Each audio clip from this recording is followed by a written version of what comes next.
Horror movie films have given us many different creatures over the years to keep us up at night. Things like zombies, vampires, monsters, evil dolls, cannibals, and Harvey Weinstein. But one creature that seems to often get overlooked is werewolves. Werewolf films are very few and far between, and while we do have some truly amazing ones like An American Werewolf in London, The Howling, or Ginger Snaps, we more than often tend to get some pretty awful ones. But once in a blue moon we get a werewolf film that stands out amongst the rest. And one of these rare gems is a fun action film mixed with horror called Dog Soldiers.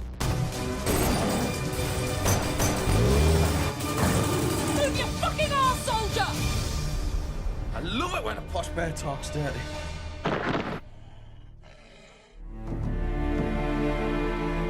Dog Soldiers is a horror action movie film directed by Neil Marshall, based around a group of soldiers who have a very bad day when they run into some Woof boys in the middle of the woods during a routine training exercise. This was director Neil Marshall's first movie, and he will go on to direct The Descent, Doomsday, Centurion, and Hellboy 2019, but we won't hold that last one against him. Our movie film begins with a couple out camping in the Scottish Highlands having a great old time. This lad gets a nice silver letter opener from his girlfriend, and he's so happy that he wants to repair her with, that's right, a spot of riding. But unfortunately for them, this being a horror film, he's not going to get to drop that claw, because someone else does it for him, and it gets a little bit bloody.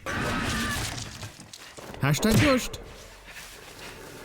'Tis another night over in South Wales where we meet our main man Private Cooper, played by Kevin McKidd. He's busting some heads during a training exercise and passing it with flying colours, much to the happiness of Captain Ryan, played by Liam Cunningham. You evaded capture for 22 hours and 47 minutes. Go straight to the head of the class. But there's one last test Cooper must pass, and it's one that shows Ryan is a right bastard altogether. Yeah, shoot the dog. Cooper, being a sound man, refuses to shoot the poor doggy, but unfortunately for this good boy, Ryan has no problem doing it himself. No! You know someone is pure evil when they shoot the dog in the first 10 minutes. For being an animal lover, Cooper is denied getting to join Ryan's team. Ah, fuck that team, Cooper, they kill doggies. It's weeks later in the Scottish Highlands, and we meet a new team of lads that Cooper is a part of. Our team consists of Henry G. Wells, Private Phil Spoon Weatherspoon, Private Joe Kirkley, Private Terry Melbourne, and Corporal Bruce Campbell. The lads are here to do a routine training exercise, but Joe is well pissed off that they're out and about in the woods. The most important football match of my life is playing tonight, and I'm stuck up the backside of beyond without so much as a six-pack or a telly. He's also not happy about the lads they're up against during this mission. Special forces, you plonker. Well, bollocks to him. After telling Joe to shut his hole, the lads head off into the woods to start their mission. But it turns out our boys are being watched by none other than that bastard Captain Ryan, and it looks like he's up to no good at all. I bet you that lad's up to some devilment. As night falls, our boys decide to have a good old chinwag around the campfire as they share what they're afraid of. Only one thing guaranteed to put the shits at me. A penalty shootout. What about you, Coop? Spiders. And women. And, spider women. After Wells scares the shite out of the lads with a war story, Spoon decides it's time to tell a joke. I was surprised the dog turns round. Fucking Christ, that thing came out of fucking nowhere. The lads decide to shrug this off and put it down to a spot of mad cow and go sleepy time. But the next day their mission goes feckin' sideways as they come across the remains of the SAS team. So they say fuck this and decide to swap their training guns for real ones. So, if Little Red Riding Hood should show up with a bazooka and a bad attitude, I expect you to chin the bitch. Ho ho, you ain't going against a Bjorn in a red hood. And wouldn't you know it, that bastard Ryan is the only survivor of this mysterious slaughter. After patching up Ryan as best they can, they decide to get the fuck out of there and leg it into the woods. But unfortunately Bruce gets separated and forgets that you should always watch where you're going and impales himself on a tree like a feckin' Egypt. Hashtag crushed. Also, Wells ends up getting sliced open like a fish and his guts spill out. Jesus! But 'tis sound as Cooper is here with the save and he just shoves the guts back into Wells and they get the hell out of there. Our remaining lads run for their lives while they come across a truck driven by a woman called Megan.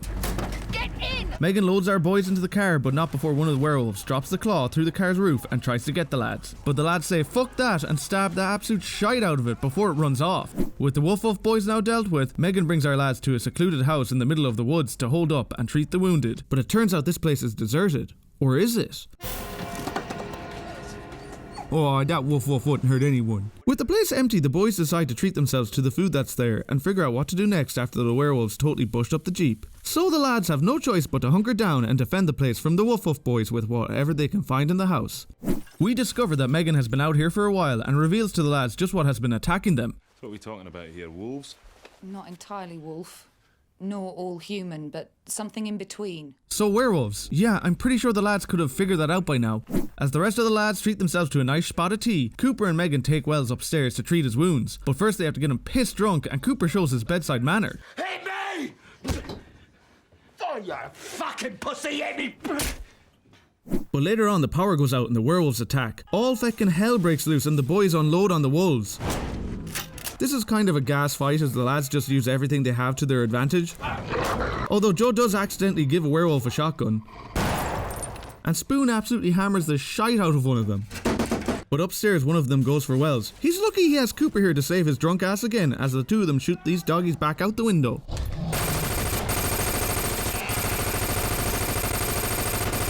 But just when it looks like all the lads are sound, Terry has to go and insult the werewolves while standing right by a feckin' window. Dogs.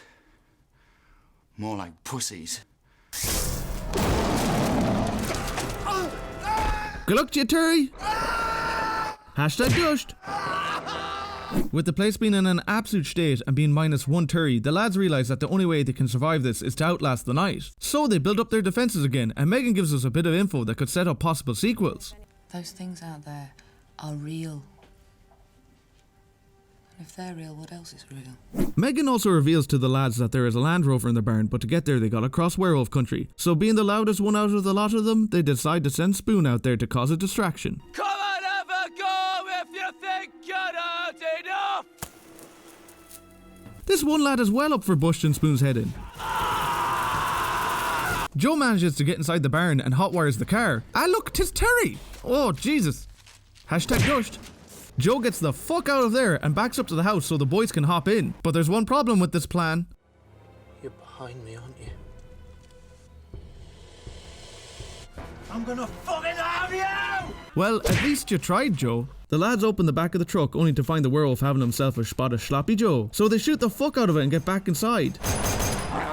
So the lads get stuck waiting around another while, and Ryan, being the worst housemate ever, decides to piss off the boys when we learn that he was sent here to capture one of the Woofs and bring it back for testing, and Wells' team was meant to be bait. The lads don't take kindly to this at all, but unfortunately for them, Ryan seems to have caught something while out and about in the woods. Cooper goes all Highlander on him and stabs him with a feckin' sword, but Ryan says good luck lads and goes right out the feckin' window. After all this madness, the lads also discover that they're in a sort of Goldilocks situation, as the werewolves are clearly the people who live in this house and they want to get back inside. Also, Wells, who was at death's door hours ago, is just up and about the place and seems to be fucking sound, and has mysteriously begun to heal at a crazy fast pace. Realising how completely fucked they are, Megan tells the lads that the wolves are probably shacked up in the nearby shed, and that they could probably take some of them out if they blew it the fuck up. So the lads load up the Jeep with a gas tank and drive it right into the shed before blowing it sky high.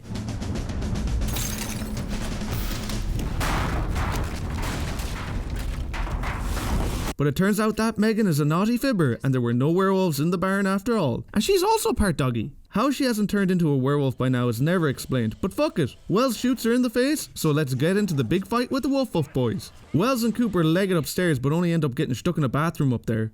What? Meanwhile, Spoon tries to get home field advantage by taking on the wolves in the kitchen, and he actually does manage to hold his own for a while, even when he goes Rocky on one of them. He even baits the head off one with a pan. But another wolf interferes in the match and poor Al Spoon loses this one.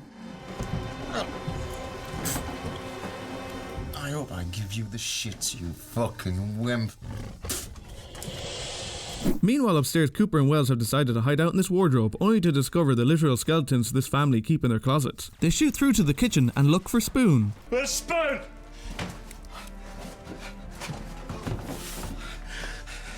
There is no Spoon. With the situation looking well and truly fucked, and with Wells slowly transforming into a doggy himself, he tells Cooper to get into the basement so he can sacrifice himself. And boy does he, as he cuts open the gas line and blows the place and the wolves to fucking bits. With everyone blown up and the sun rising, Cooper breathes a sigh of relief until he gets hit by a mean left hook. And wouldn't you know it, it's that prick Ryan again. Ryan, you tried licking your own balls yet? Ryan clearly doesn't have a clue how to be a werewolf as he just baits the face off Cooper.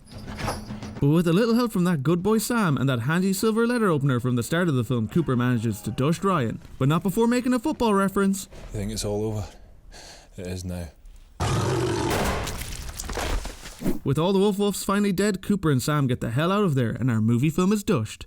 Dog Soldiers is a movie film that I saw when it came out on DVD when I was 13 years old, and it both thrilled me and scared the crap out of me at the same time, but I have loved this film ever since I seen it. The film stands up there with American Werewolf in London as my favourite werewolf horror film of all time. It has a very likeable cast of characters who are given enough time to be fleshed out and not just cannon fodder for the werewolves. Well, besides poor Bruce, everyone gives a solid performance in the film, and they really come across as a group of lads who really know and trust each other. Kevin McKidd as Cooper and Sean Pertwee as Wells are probably the standouts amongst the cast of soldiers, but Darren Morford has some standout moments as well as Spoon. Liam Cunningham gives a great performance as Captain Ryan. I mean, the fucker shoots a dog at the start of the damn thing, so you really want to see him die in the film. Cunningham has just the right presence and voice to come across as a right bastard, and he really makes the film enjoyable to watch. But really, the stars of the film are the werewolves themselves. I've always been a fan of shows or films that depict werewolves as being an upright half-man, half-wolf type of monster, rather than being an actual wolf, and I think Dog Soldiers is still some of the best depictions of that kind of werewolf put on screen. Marshall cleverly shoots around the suits or uses lighting to hide their limitations, but when they're on screen they look very impressive. For a film with quite a low budget, it is amazing what they were able to achieve. Now, it is a shame that due to the budget we were denied a cool transformation scene, but that doesn't really take away from the overall enjoyment of the film. It is a simple but well thought out movie film that has some nice action moments and solid gory scenes and scares for the horror fan. If you are looking for one of the best werewolf films to watch, then I highly recommend you stick on Dog Soldiers. I absolutely love this film, so I have no problem giving Dog Soldiers 9 out of 10 Horshes.